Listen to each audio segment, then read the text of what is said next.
Do you guys see it? Do you guys see it up here? Isn't it beautiful?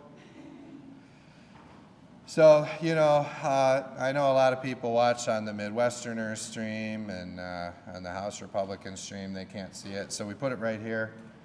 We put the color portrait up, and, I couldn't figure, all of these are black and white. And so I said, why don't we put one up? See, I think, because you come in this room, in a lot of groups, we cycle a lot of people through here. They don't know who the current speaker is. And so what they used to do is they used to wait until the end of the term. And, like when Wentworth was here, it was like the last day, or when Tate was here. And there'd be like 4 people here, and they would unveil the new portrait at the end. And I said, why? We're going to be here a long time. I mean, it would be like 6 years from now we would unveil the portrait. So we just said we're going to put it up now, and I think the current speaker should be in color, because the groups come in here and they look at Howard Nugent. And by the way, Howard Nugent, he wants me to be here for 6 years because he's going next. So see, they take the last one off and they put it somewhere. So he really wants me to hang on. But we put this up. I thought the media would really enjoy it if it was up here every day in color. And and then probably, they'll probably, what do you think? They'll keep it in color, Beth? Or you think when I leave, they'll turn it to black and white? Yeah, we'll find out. But I think it could always be color. But they'll probably turn it to black and white after I leave. But for now, I think it's good for the school groups. They come in and they see it, and everyone is very happy about it. So I guess this is the official unveiling. And I couldn't think of a group of people I'd rather have here for that more than the Lansing Press Corps. So great to have you all. But yeah, we've been doing a lot of great things. So I appreciate the Detroit News reporting that I lost my voice. That was great. And then last week we wanted to give Bill G the opportunity to kind of shine with his rules report. He did a great job. And I don't know, I know, Gideon always tells me that the media doesn't like coming to these every week. And so I thought maybe we won't do them anymore. So we took 2 weeks off. And then I read Gongwer. And I said, Gongwer is losing its momentum, and we're going to have to do this. Because I read this story in Gongwer, and it's totally off base. On the Weekender, they have no idea what's going on anymore. And I realized the press needs these press conferences to be informed about what's going on. So we're bringing them back after 2 weeks off. And we'll probably do them every week, because I just see what happens when I don't do them. The press is way off in left field. No idea what's going on. But anyway, so yeah, we'll talk a little bit about a few things. Number one, did you guys see the pictures before this, the press? Pretty good pictures. So we had a great trip to Washington, D.C., and a very sharp Washington, D.C. reporter for the Detroit News who was there. And of course, I can't go anywhere with a Detroit News reporter where Mauger doesn't plant a question. So there were some unfair questions, but this D.C. reporter actually was pretty good. I think his name's Grant. He's actually pretty good. I think he wrote a pretty good story. It wasn't a great headline. They lie in the headlines, but the story was pretty good. And we had a good trip, and I think it was perfectly timed with Governor Whitmer traveling to Australia. If you're going to pick a day to go to Washington, D.C. and meet with the cabinet and a lot of the departments and meet with the Domestic Policy Council, picking a day when Whitmer is in Australia is actually a pretty well-coordinated day because you can't get a budget done without Gretchen Whitmer. We all know that. But anyway, I think it was really important, and when we were there, we had some really important conversations with RFK Jr., with Secretary Lutnick, with Secretary Scott Turner from HUD, and Linda McMahon from the Department of Education. We also met with a lot of the department liaisons for intergovernmental affairs. And so I think what's really good, just going through this, obviously I've had very strong relationship and ties with the White House. And in my prior visits to Washington, they've been pretty productive. And there's a lot that the House Republicans have done and are instrumental in bringing Selfridge to Michigan, bringing the new fighter mission from to Selfridge, a new fighter mission for Michigan, the Asian Carp. And I'll just say this, I don't think that you see those things necessarily happening if it's not for alignment, right? So I think when President Trump is looking at some of these things, he's looking and seeing alignment between Governor Whitmer and House Republicans and some of our key congressional leaders, people like Lisa McClain and John James. And when he's seeing everyone in Michigan kind of getting their ducks in a row and working together, it just makes it so much easier to get him to act quickly in his administration. But, they had the 10-year anniversary of when Donald Trump got off the escalator a couple days ago, and that's basically when I endorsed him. I was a member of the state committee, the Michigan Republican Party. I was a very prominent Republican, and I supported him that quickly in 2015. So it's been a 10-year ride supporting President Trump. And so I do have very strong ties with the White House, but really taking those ties and strengthening them in each one of these departments, getting to know the liaisons, getting to know all of the people, the cabinet secretaries, some of their chiefs of staff, really drilling down into these departments.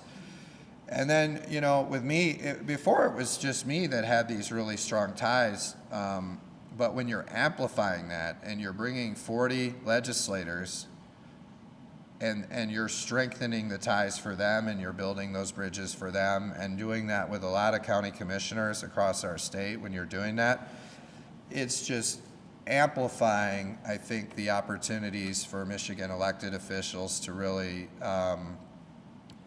make Michigan's voice heard at the federal level. And one of the biggest takeaways for me is how President Trump and his administration is so laser focused on helping Michigan. And it's not just what I and the governor did on Selfridge and on the Asian Carp, but you go and you look at, this really important permitting for the potash mine. We saw the House pass a resolution on that to bring domestic sources for some of these key materials that, have been largely coming from China and Ukraine and countries like that. Really critical to our agriculture.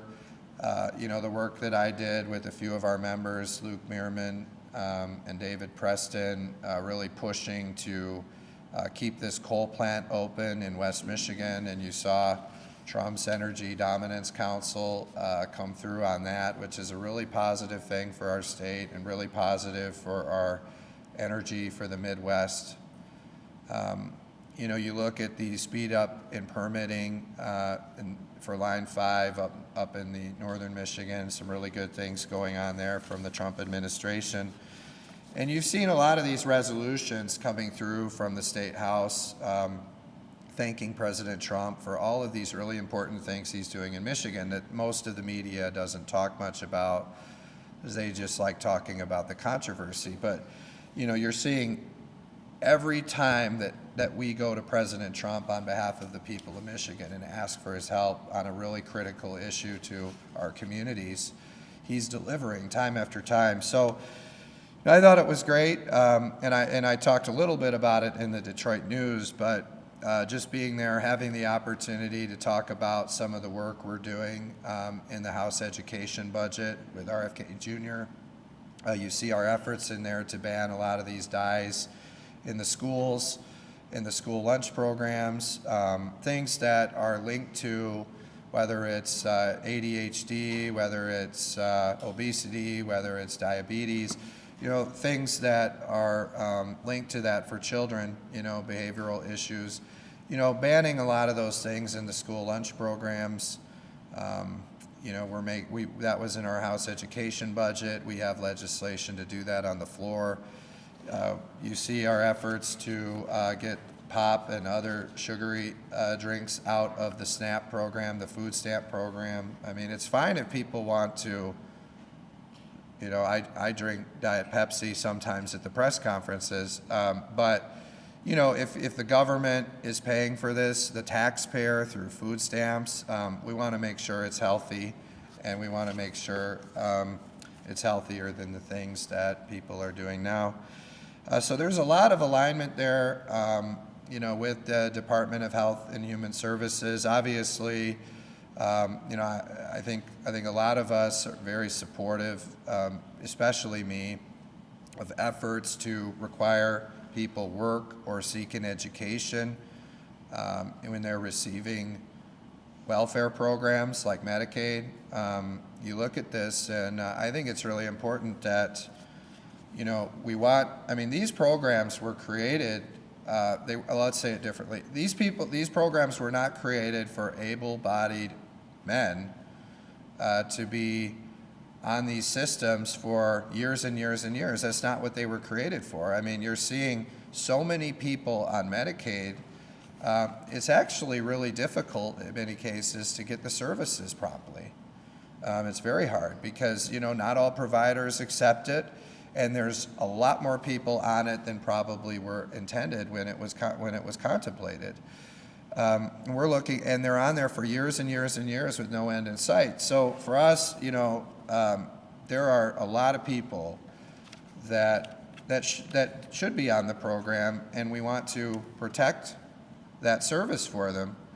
Unlike what the Senate Democrats did in their budget, where they kicked 60,000 of those people off of Medicaid. They took Medicaid away from them in their budget. We believe everyone that has a legitimate need should be on Medicaid, but the thing is, when they won't seek a job and they're able-bodied adults and they won't seek education, you know, they're not doing anything, and they're on for years and years and years. We need to do something about that, because these are taxpayer dollars. People work really hard to give this money to the government, and then the government spends more and more and more and more of this. And if you look, it's a very large part of our budget at the state level. It's like $25 billion out of a $80 whatever billion budget, depending on whose budget it is. You think about that. That's a big program being really abused by a lot of able-bodied people, adults who could seek work, could seek education, could volunteer, could contribute to society. People that are not seniors, people that are young and could easily find work, that won't do it because they're getting a lot of these welfare programs.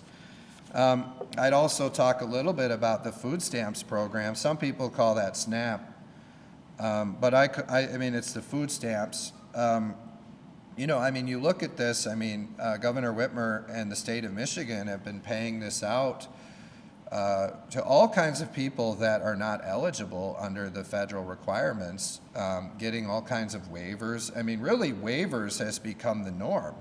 So they create a law that basically says you need a certain criteria to be eligible for food stamps. And then the Whitmer administration goes out and just says, okay, we're not going to follow the law. We're just going to get a waiver for everyone.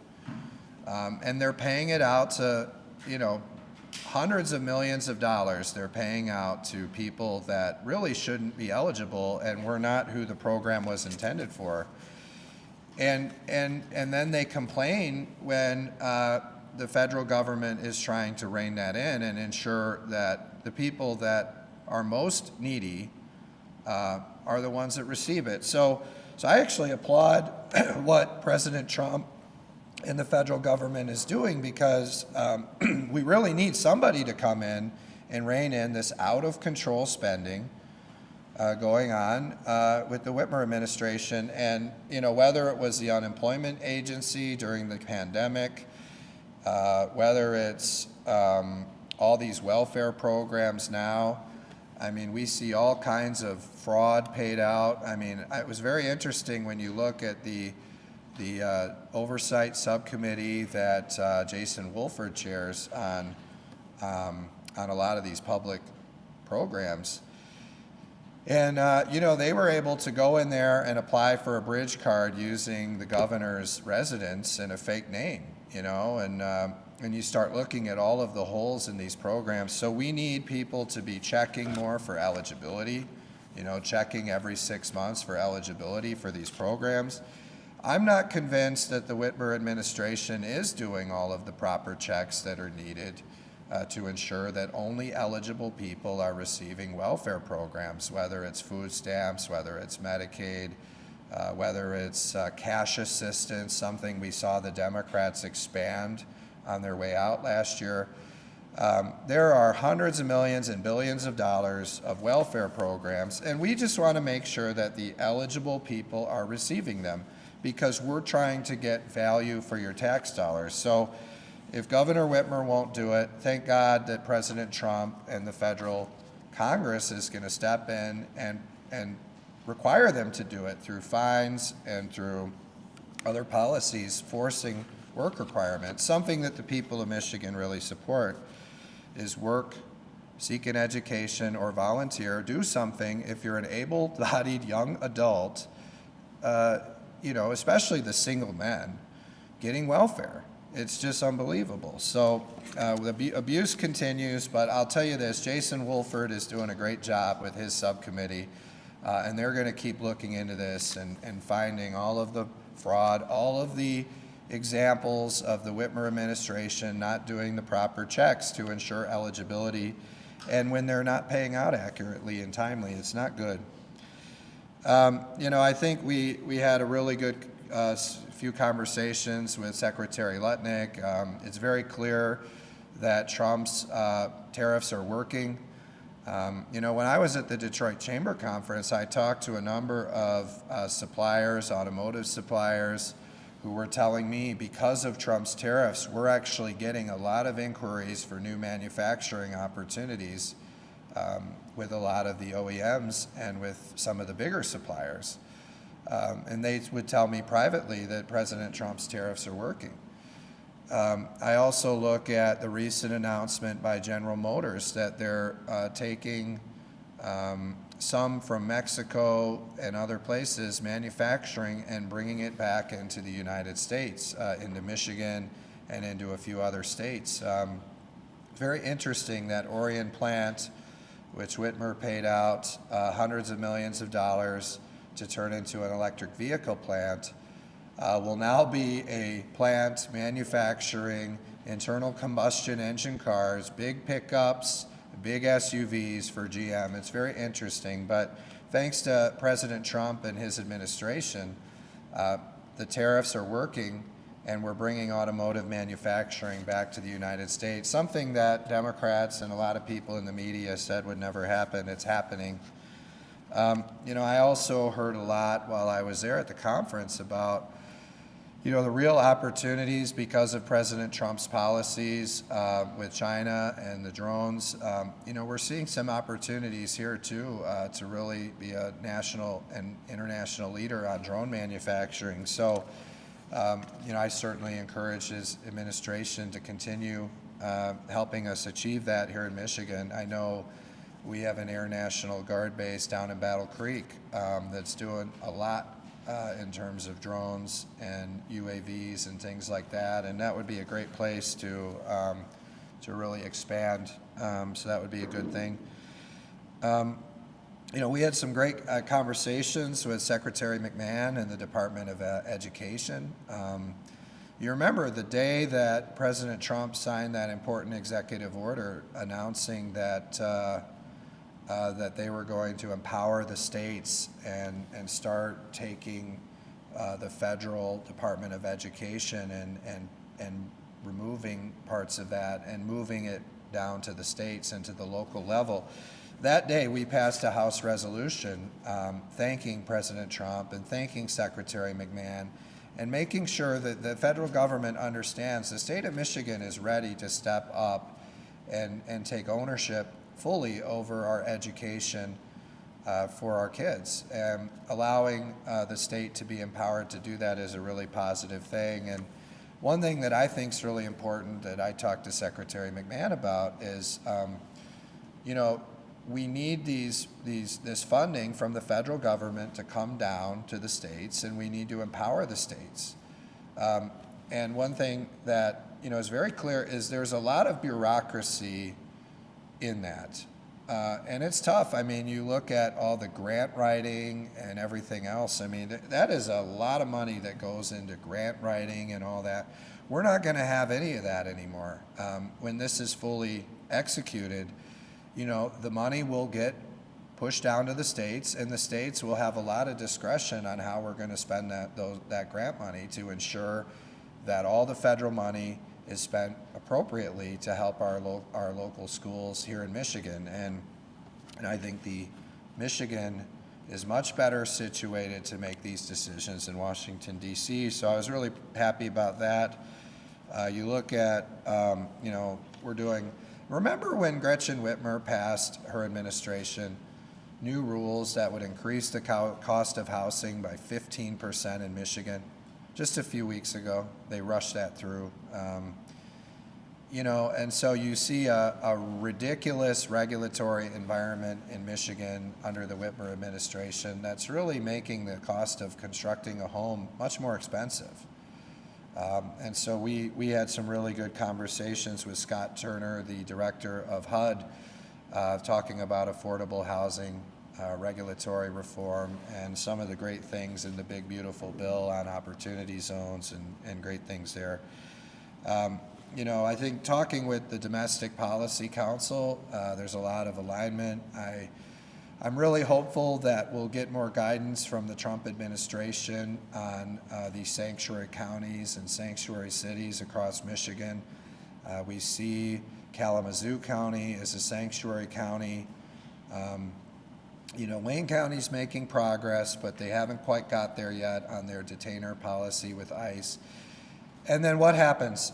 They put them up on the website, and then all these counties and cities do the same thing they do to me, is they say, oh, we're not sanctuary counties and cities. So I'm really looking forward to seeing that list come up again and much a very clear guidance to those cities and counties of what they need to do to get off that list, because they all have sanctuary policies, especially in their jails where they don't honor ICE detainers. And then when they're called sanctuary jurisdictions, why am I a sanctuary jurisdiction?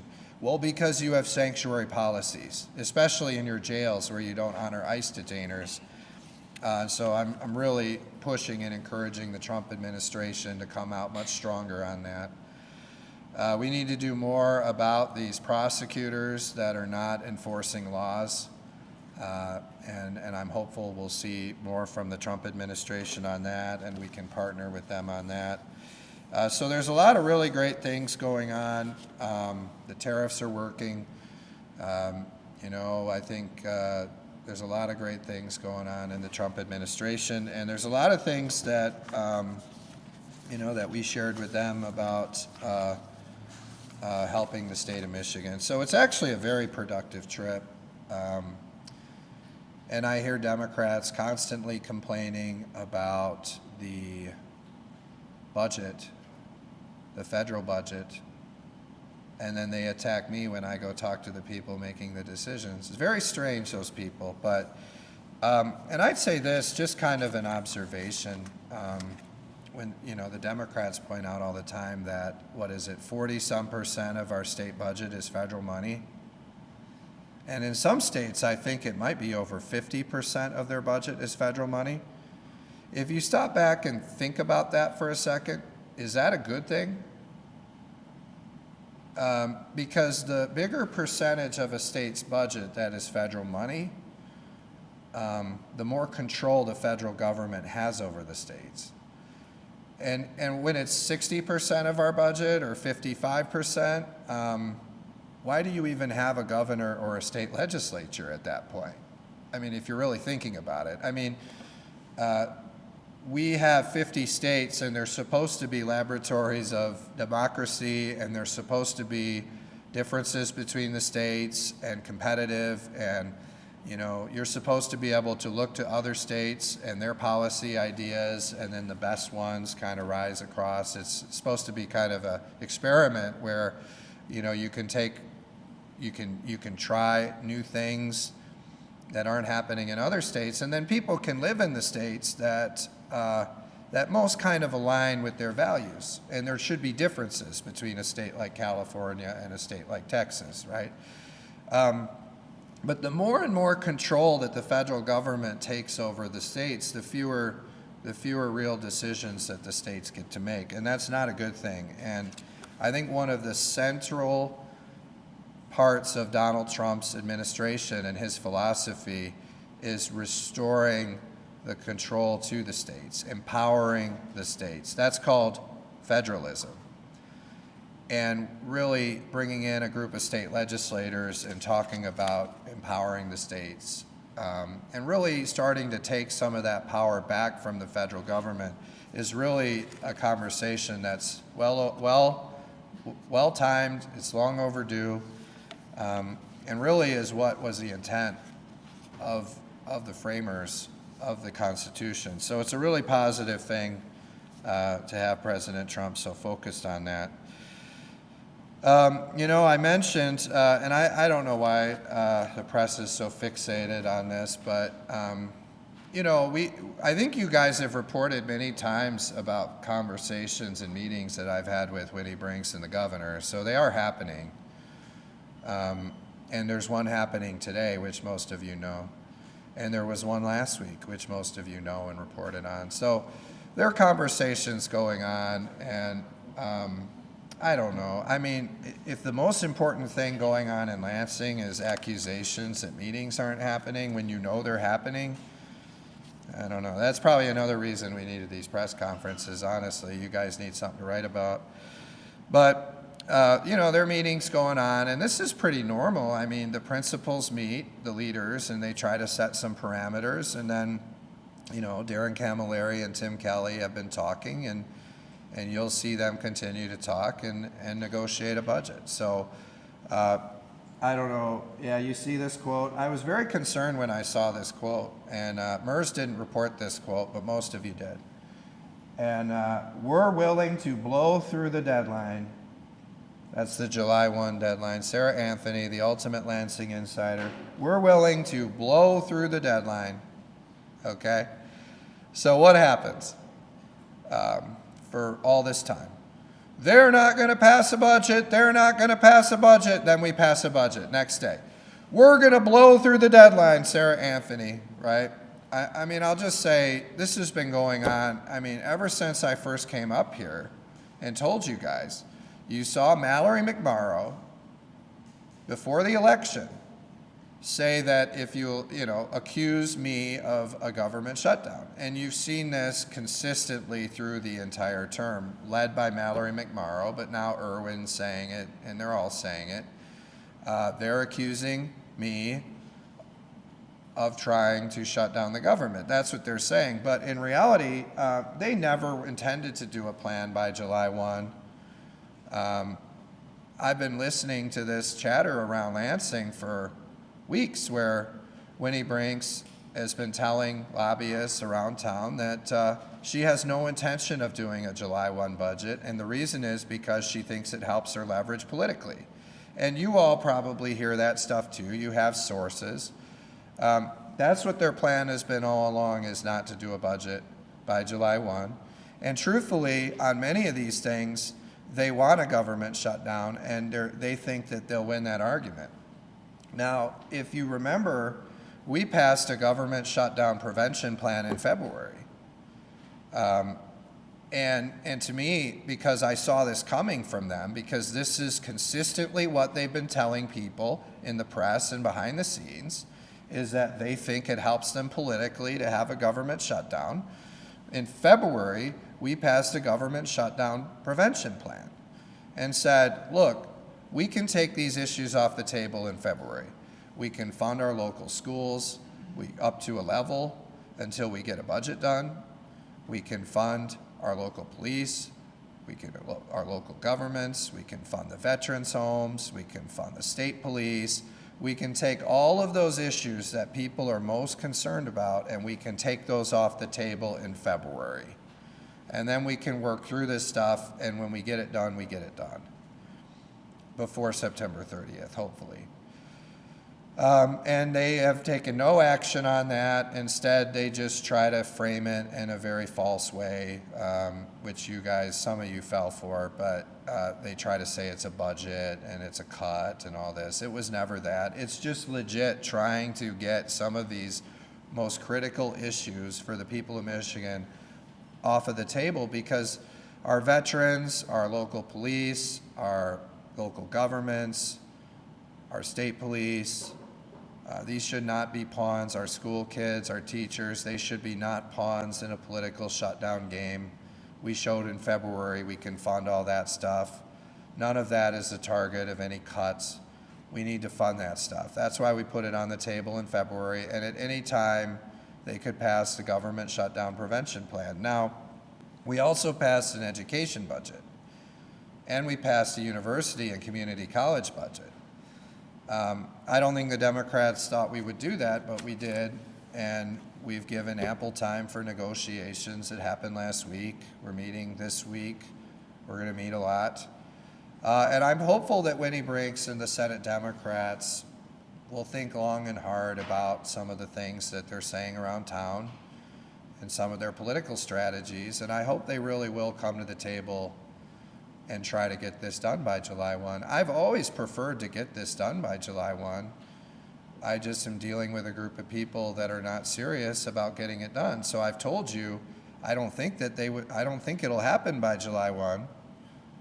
See, this is why Gongwer needs this, because you guys, you're losing momentum. So I've always said I've preferred to do it by July 1. I just have not thought that these people will do it by July 1, and that's why I've told you consistently that, I think it's going to be much later. But we've got two budgets on education and higher ed, and I really hope we can do it by July 1. So we're going to try in good faith, and we'll see what happens. But they just want to blame me, right? Every time they blame me, they make it very personal. Just like they did when they sued me and lost. They tried to make it very personal. They tried to serve me in front of the cameras. Everything they say is like, Matt Hall is doing this. You notice that? They do that. But ask Tim Kelly, ask Ann Bolin, ask people. We're a very unified caucus, and we have a plan. And truthfully, the reason they're so upset is because we outmaneuvered them. We came up with a way to fund the local school districts 20% more than them. And we got rid of all the pork projects and earmarks for the lobbyists in the budget. And, if I'm Darren Camilleri or the Ultimate Lansing Insider, Sarah Anthony, or the Senate Democrats, that creates a problem for them. Because you look at their education budget, all they want to do is tack on 3% to what they've been doing forever. And all they're doing is funding all kinds of earmarks. There's over 100 earmarks in the education budget. Many go to for-profit companies. The game here is you hire a lobbyist. The lobbyist gets the Senate Democrats to put that in the budget, or whoever it is, right? And then you're saying, why is the state of Michigan telling these local districts whether to use this for-profit company or that for-profit company to do a certain test? Why are they doing that?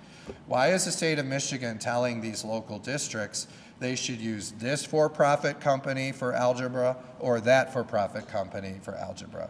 Well, the reason is because they have the most connected lobbyists. But to me, the Lansing politicians, even the ones that served in education, clearly don't know enough about what these local districts should be doing to do this centralized planning, because it's not working. If you look at their test scores, very low. We went over this with Secretary McMahon.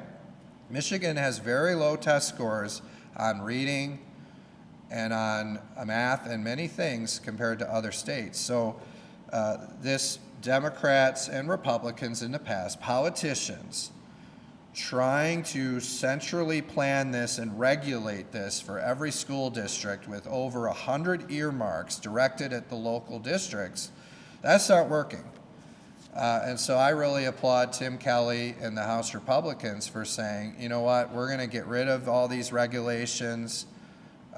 We're going to eliminate all these earmarks, and we're just going to empower our local districts, and we're going to give them 20% more than what you see proposed by the governor or the Senate Democrats. And we're going to really give them those opportunities to do the best things for their students. That's regulatory reform in education. And it's going to be a powerful thing if we empower our local districts. And a lot of people are really praising this plan and see it for what it is. But that is shaking the whole thing up. And so you've kind of outmaneuvered Darren Camilleri. I think we've outmaneuvered Sarah Anthony, the ultimate Lansing insider, and Winnie Brinks. And so they panic and they say things like this: we're willing to blow through the deadline, because they don't know what to do. But we're going to keep pressing, and we'll try to get a deal by July 1 on education, higher ed, the budgets we passed. And then because the argument I keep hearing on your shows is that the reason that we need July 1 is for the schools. So we'll try, and we'll work in good faith. But I don't know that the media should accept from these people when they say the reason we can't do it is because Matt Hall won't meet with us, because you guys are reporting over and over that I'm meeting with them. I would just say, well, what proposals would you put forward to compromise? And we'll see what they say. Be very interesting, because you have to compromise. It's divided government now. And a lot of groups are really praising it. And then I'll just say on the higher ed, and they're going to give you a sheet on this later, but the media didn't really cover this, but we passed a higher ed plan that is being praised by a lot of the universities across the state. We cut funding to Michigan and Michigan State. But if you looked at what a percentage, and this, I told them to give this to you as a handout, because you guys probably won't report this. You'll say I put it on the screen, so you won't report it. Hopefully, if they hand it to you, you'll report it. But so you have it. It's harder to deny that you've seen it. But all these universities are coming out and praising our education plan, and they're saying essentially what we're doing is we're reducing funding for Michigan and Michigan State, and we're boosting funding significantly for all the other universities in the state of Michigan. Now, some people report this as cuts, but I don't know how a 20 or 30% increase, whether it was under the first House proposal or the second House proposal, is a cut. It's consistently been an increase in every single one of these universities. And you see Michigan and Michigan State are denouncing it, and maybe their association that they control. But the universities, one by one, are praising it.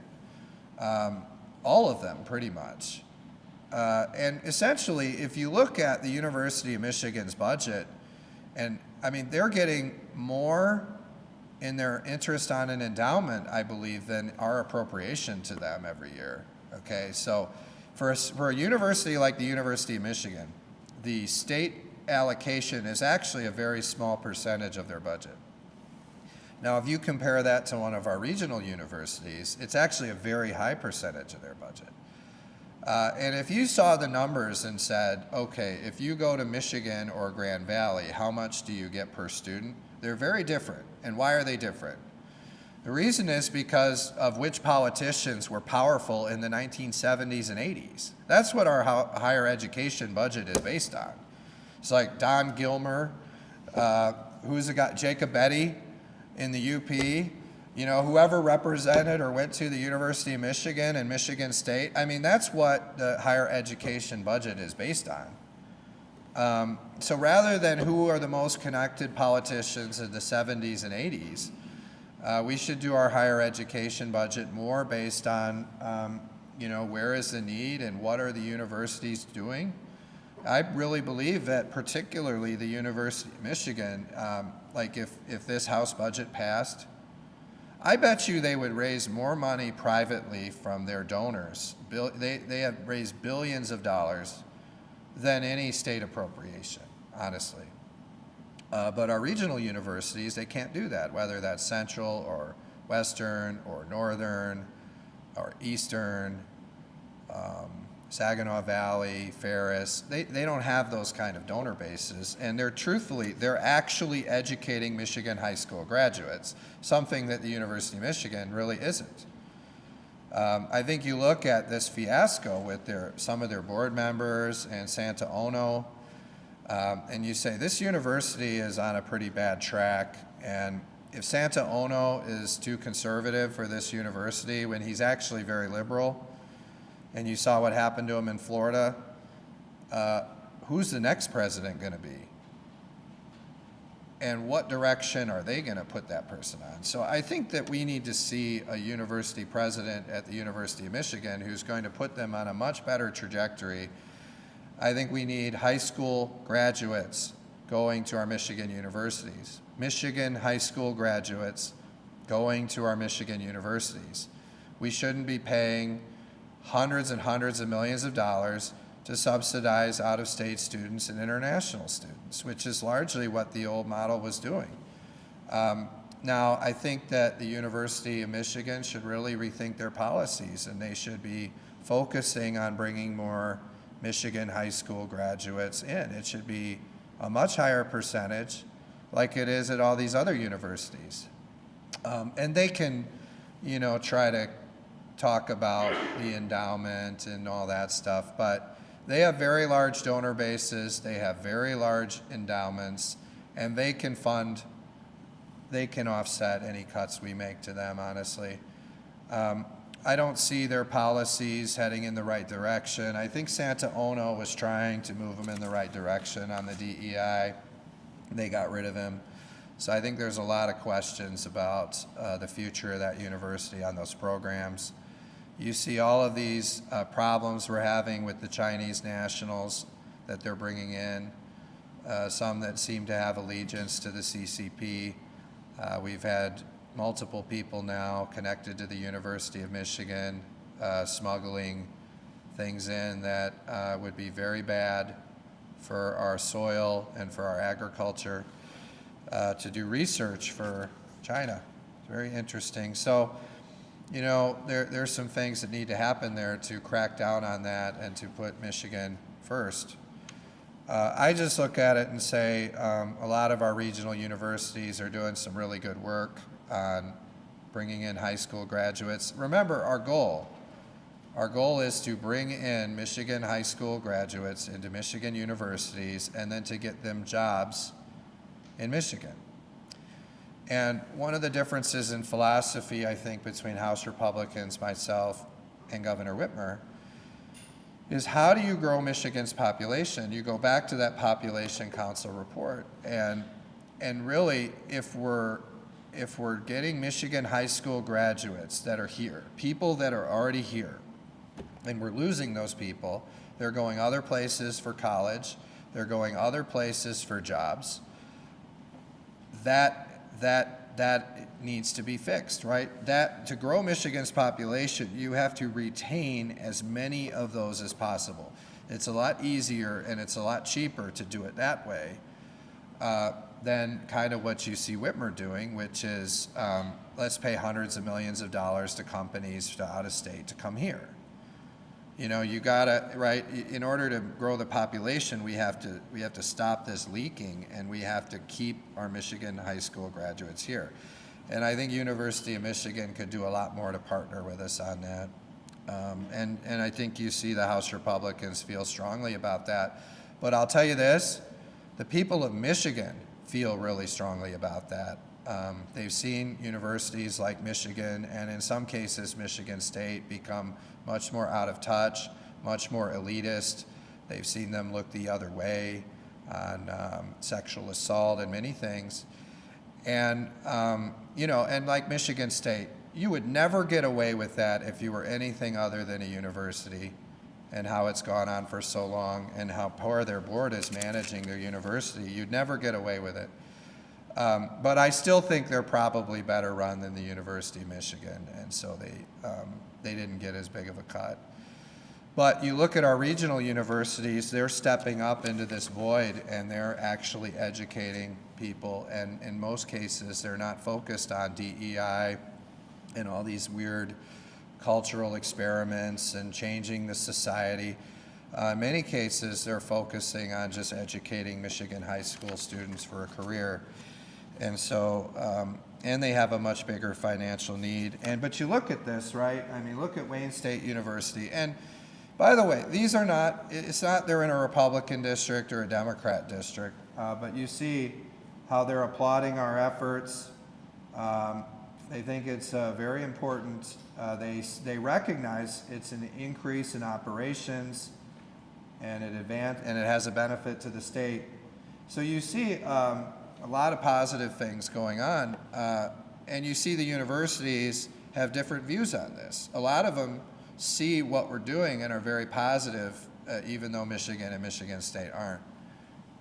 And you see Central Michigan University, I mean, they specifically thank me. And, you know, I'm not really a friend to Central Michigan University. I mean, I'm a Western Michigan Bronco, and so they're a rival of mine, but they're praising me even. So it has to be a really good plan to get Central Michigan to praise me. But hopefully you see these quotes, and there are a lot of other ones. I don't know if Greco's here, but there are a lot of them. Western had one. I think Michigan Tech had one. A lot of them had them. Oh, you got them there? Yeah, Dakota knows every single thing the universities have said about this plan, but nobody reported that, so maybe they will. So there's a lot there. I don't think I'll go on any longer. So what do you guys want to ask me? And it's okay if you don't have any questions. What would you say are the non-negotiables in the education budgets that you've passed so far as you're headed into negotiations later today? Well, we'll see. You know, I'm going to tell Winnie Brinks, and then I'll let you guys know. But I don't know. I don't know if I should tell you before I tell Winnie Brinks.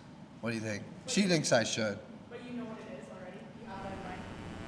Well, I just say that, you know, we have a plan. We've had a plan this whole time. And that's where I don't agree with the Gongwer reporting, because, you know, the House Republicans have had a plan this whole time going into the negotiations, and we've had to craft that plan knowing that the Senate Democrats were not serious about doing a budget timely and wanted to shut the government down and blame us. I mean, because they think that that will help them politically, right? And so we've had to operate with a plan knowing that that's what their plan is. But I don't know. I think that we'll make some progress. I think we'll get an education budget by July 1. And I'm actually going to work in good faith toward that, rather than just blame other people. I mean, that's their plan. And if you guys talk to people around town, you'll know that's their plan. And you all have sources, so you probably already know it. But we can still outmaneuver them with their plan and get them to do it by July 1. And then we'll work the rest of the budget from there. How did the plan change when the sub was adopted on Thursday, do you think? Yeah, I think there was a lot of false reporting on that, but it's a very complex budget. So there were always increases for all the universities except for Michigan and Michigan State. You just had to take the two columns together.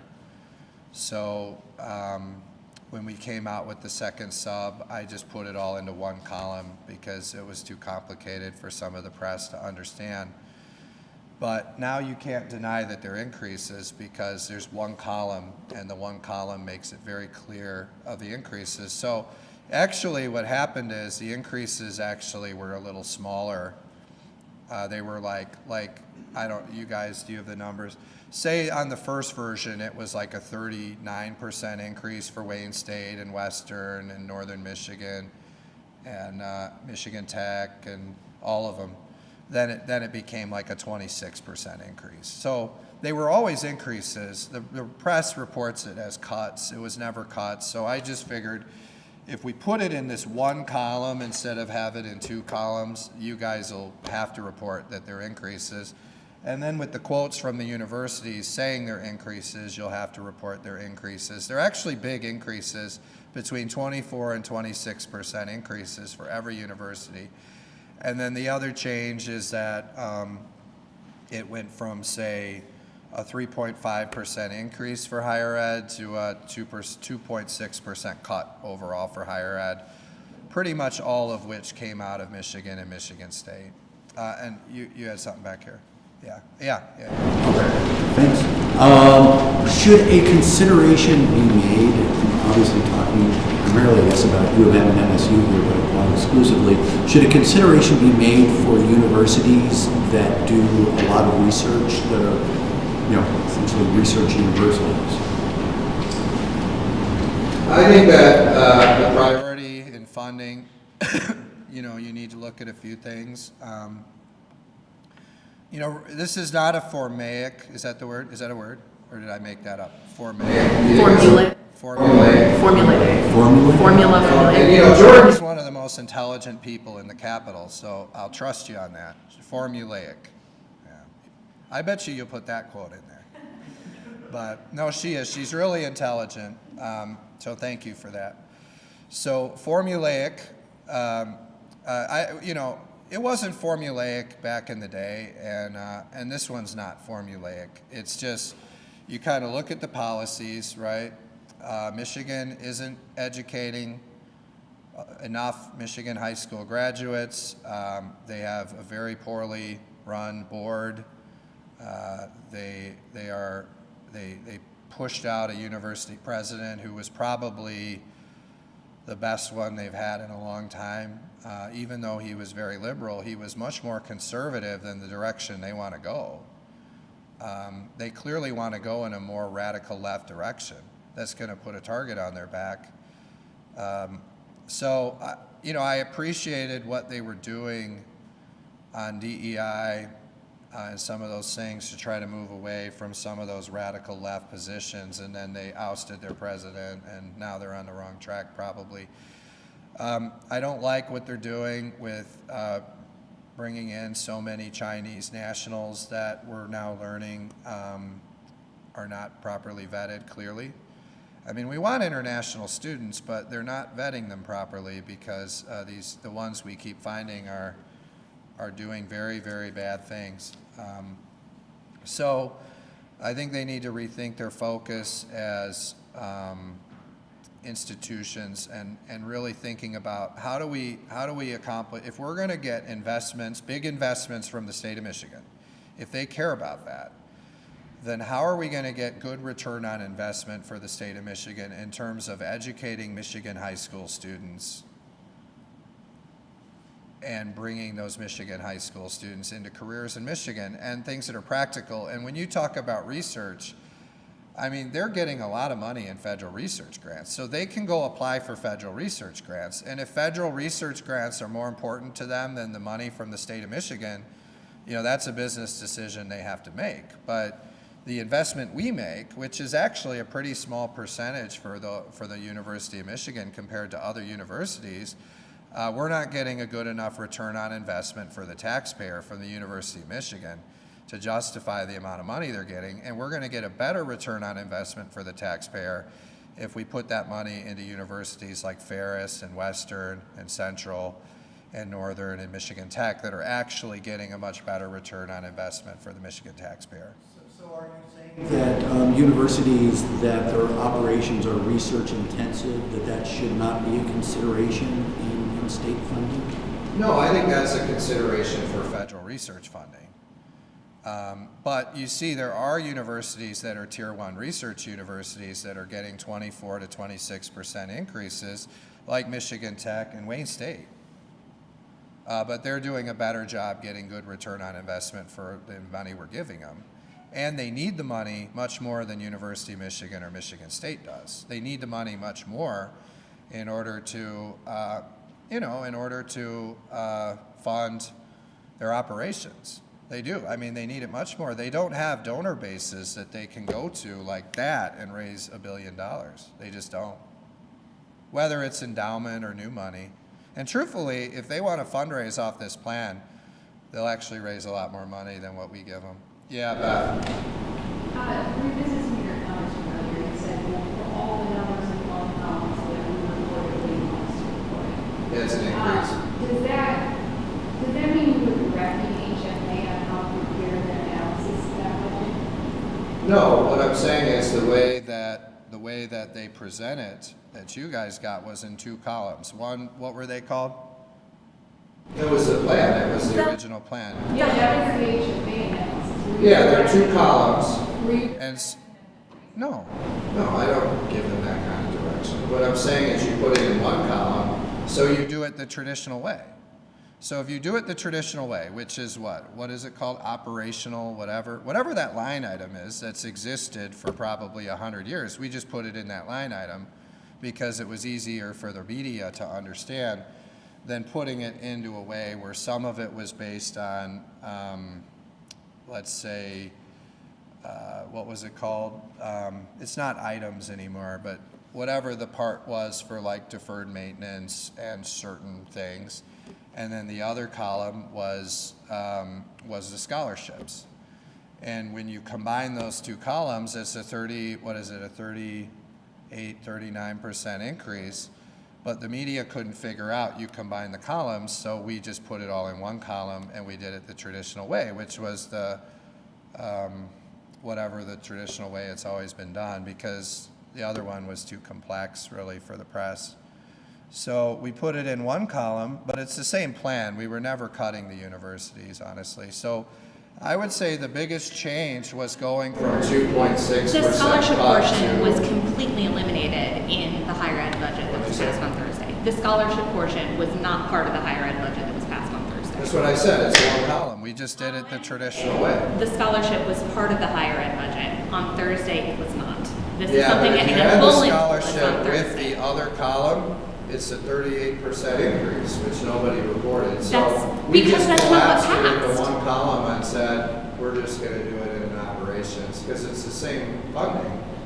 And we just did it that way. The budget you proposed on Wednesday is the same as the budget you passed on It's Thursday? very similar. The only differences really are that the universities came out a little worse because the 38% increase went to like a 26% increase. And the reason for that is that in the final conversation we had with Josh Shriver, we decided to move it from a what did I say before? It was a 3.4% increase for higher ed. We moved it down to a 2.6% cut. So those are the major differences. It's a 2.6% overall cut, which came it came entirely out of Michigan and Michigan State. And then rather than have two complicated columns that were causing this sort of confusion, we just put it all in one column and made it the traditional way, which is just a direct appropriation instead of splitting it into one appropriation that was for like buildings and one that was scholarships that went to operations. That's what I'm trying to explain. Time for one question more. Just blew your mind. Well, think about how frustrated I was. I gave them a 38% increase, and every one of you people are saying it's a 50% cut. So we just put it in one column, and now you have to report their increases, and if you read quotes, they won't deny Or it. we don't vote on your budget, and neither do the universities. false Why did report. it take you 11 hours to get 56 votes on Thursday? Well, most of that is drafting. You guys know that. So when we made the call at 4 p.m. that this is what we were doing, we sat around and waited for the drafting. But you want to get the drafting right, because if you don't, then you wind up like this Senate Democrats, where they rushed a budget in July last year, and they're trying to get us to do a new bill to fix all the typos and all the things they can't appropriate. So, you know, I don't pressure them and say, can you do this faster? I want them to get it right, and it took them longer. Yeah, Beth? Are you aware of what security changes the Capitol Commission made and why are you not disclosing? That's a pretty interesting question. So I am aware of some of it, and I would just say this for the media, like I just say, you know, I've taken the security very seriously since I became speaker, and the Democrats have made it very personal with me ever since really the walk-off. But actually, no, for about 2 years, they've made it very personal with me. And when you make it that personal, you know, it results in some situations that are not the greatest situations. And I'm not asking for sympathy from the media, but I will say you've always seen, when you see me, I have a lot of sergeants around and things, and there's a reason for that. But with that said, I think when you see what happened on, was it Saturday? Or was it Friday? Over the weekend, and the tragic situation in Minnesota, and you know, you see some of our Michigan federal legislators and others on there, and you know, it is important to step back for a second and think about, like, you know, if even though I strongly disagree with some of these politicians, right? You think about some of the things like Dana Nessel's been through, right? And I strongly disagree with Dana Nessel, or Lori Pahutsky, right? You see some of the things she's been through, right? And I strongly disagree with her. But they have been through legitimate stalking and threats and things like that. And there are Republicans who've gone through that too. The media doesn't usually focus on that, but there are. These are very serious things. We saw how serious it is in Minnesota. And you got to step back for a minute and say, even though I really disagree with Dana Nessel, she is a person. She has a family. And they've been through a lot, right? And that's tough on spouses. It's tough on a lot of people. And then you look at what happened in Minnesota. And every one of the politicians personalize that in some way. And they see how that could be them and their family members personalize that. So we have to take a step back from that for a second and then say, and I didn't advise the Capitol Commission on this, but I did appoint Terry Land to the Capitol Commission. And if the Capitol Commission is telling me, look, there's some security things here that we don't want to broadcast to the world because of stuff like that, then I'm going to have their back on that. I'm just... A right to know about how much these security upgrades cost, considering it's they're footing the bill? And I don't know all the details on that. You know, they made the decision, but I'm supporting their decision because I just say, you just saw why there's a need for more security up here. These guys come up with a plan for security, and they don't want to telegraph all the details, and then the media attacks them for that. And I think that you see what just happened, and you say, well, maybe we don't want to share every detail. So when they told me about it and explained their rationale, I just said, fine. You know what? I appointed Terry Land to this commission. Now, 4 of the 6 people are Democrats, but I appointed Terry, and I guess I technically appointed Scott Starr. The House voted for him, but you know, I recommended him. And that's the decision they made. I'm going to support them on it. In terms of what becomes public and doesn't, you'll have to ask somebody else on that. I don't know. I mean, you would think that it would come public in some budget somewhere, but I don't know. You control their groups. I mean, you can force them to at least disclose what the cost was to taxpayers. There's a constitutional provision that requires them to do so. Yeah, I don't know all the details on that. And, yeah, well, I am a constitutional attorney. I know the Constitution, but I'm saying that, you know, the Capitol Commission and where their budget shows up and all that, I haven't looked into all that. So I don't have an answer for you on when or if it'll appear publicly.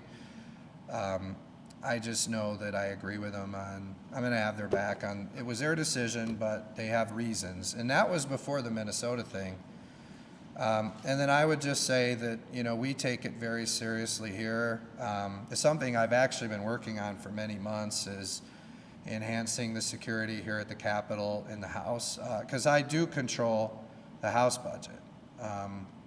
Now, I influence a part of the Capitol Commission because I appointed Terry Land, who's doing a great job, and Scott Starr is on there because he's the House clerk. But I do know that I control the House, and we're working very closely with the House Business Office and our Chief Sergeant Preby, and we're looking at, and we have been for some time, enhancing some security around the Capitol and around the area for the House members. So And I'll talk to you more about that at press conferences. Your question about the commission, I just haven't really gotten into the weeds of that to know the answer. The disclosure part of the money, yeah. Yeah, I just had a quick clarifying question just regarding July 1st. I know we're looking to set goals to have budget deadline, and once you start making questions, you mentioned that you were looking to wrap up education budget. I just wanted to kind of clarify what the goal is. Is the goal to have everything done by July 1st or just the education budget? Yeah. So I think that a realistic plan is to try to do the budgets that pass the House by July 1. It's kind of confusing because there's K through 12, community college, higher ed, MyLeap, and then there's like Department of Education. So it's kind of confusing because there's two departments of education. They call one MyLeap. So, let's see if we can get those done by July 1. But I think the most core is the K through 12, and I've said for a long time, I think the whole time, we'll make a July 1 run at that, and we've always wanted to do it by July 1. I'm just saying, with this group of people, it's not realistic because they aren't serious about it. But maybe we can do it on that one. And then on the rest of them, and by the way, we never intended to cut education, and I give the media some credit because some of them reported our K through 12 budget is actually bigger than the Senate Democrats. It's bigger. And it gives 20% more to these local districts, and it gets rid of all the regulations, and it empowers them to do the best things for their district, because it's not working when the politicians up here are getting together with the lobbyists and deciding it. That's not working. And you hear people like off the record say, no one is proposing anything different in education. Okay, well, that's the Senate Democrat budget for the most part. This is a pretty radical difference in education, is eliminating the regulations, empowering the local districts, getting rid of the earmarks. And then when you couple that with some of the bipartisan bills that moved through the House, whether it was making phonics the official standard of Michigan, whether it was having State Department of Ed recommended curriculums that are peer reviewed, whether it's going to a different testing model that gives feedback earlier rather than the M-step at the end of the year, and then at the end of the year they don't get it till next year, and then what the hell do you do with that? It does, rather than reviewing it throughout the year so you can track improvement, dual enrollment for skilled trades, focusing on real life skills and modernizing the Michigan Merit Curriculum. We didn't decide to, look, with this group of people, I mean, Whitmer is there for 2 more years. A lot of the big, bold stuff that Whitmer's doing, she's already kind of done. And we're in those last 2 years. We're in the last 2 years of Brinks and this Senate Democrat majority. And I just say that we still can do. I'm optimistic, and that's why we've done the strategy we've done.